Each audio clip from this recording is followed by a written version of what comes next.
9R2R3, série 15. Première question. 2 mètres plus 43 décimètres plus 71 cm. Combien ça donne en mètres? Donc, on a déjà 2 mètres plus, alors 43 décimètres, on peut utiliser le tableau de conversion.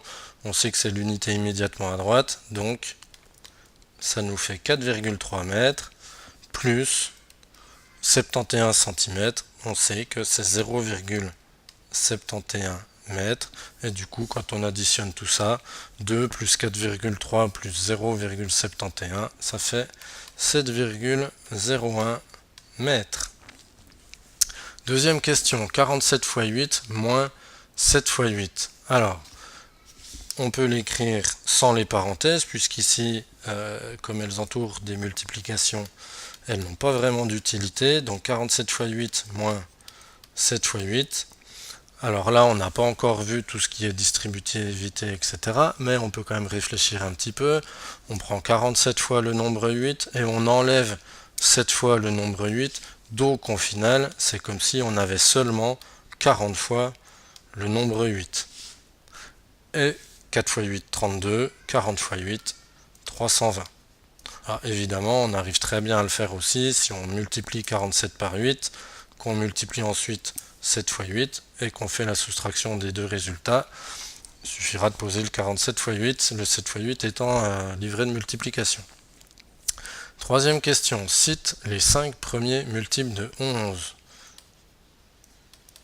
Donc multiple de 11, c'est 1 x 11, 11, 2 x 11, 22, 3 x 11, 33, 4 x 11, 44 et 5 x 11, 55. Quatrième question, 480 mètres, combien cela fait-il en kilomètres? Donc là encore, on peut utiliser le tableau, on peut en faire une petite ébauche. Donc là, on a les mètres, décimètres, centimètres, millimètres. Donc ça, c'est les sous-multiples. Et quand on va vers la gauche, on a les multiples. Donc décamètre, hectomètre et kilomètre.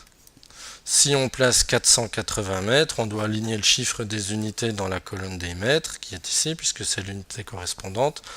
Donc 0, 8, 4, on écrit de droite à gauche.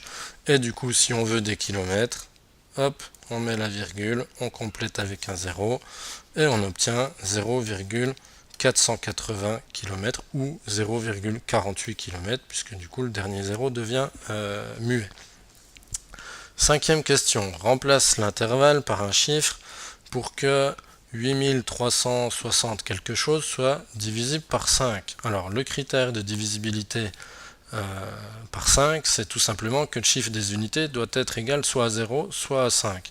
C'est justement le chiffre qu'on nous demande de remplacer, donc soit 0, soit 5. Et enfin, sixième question, 7,7 multiplié par 0,5. Alors on peut poser l'opération, replacer les virgules ensuite, etc.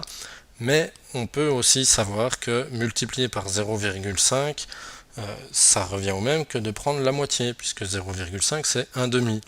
Autrement dit, l'opération revient à faire 7,7 divisé par 2. Ouais, on trouve 3,85.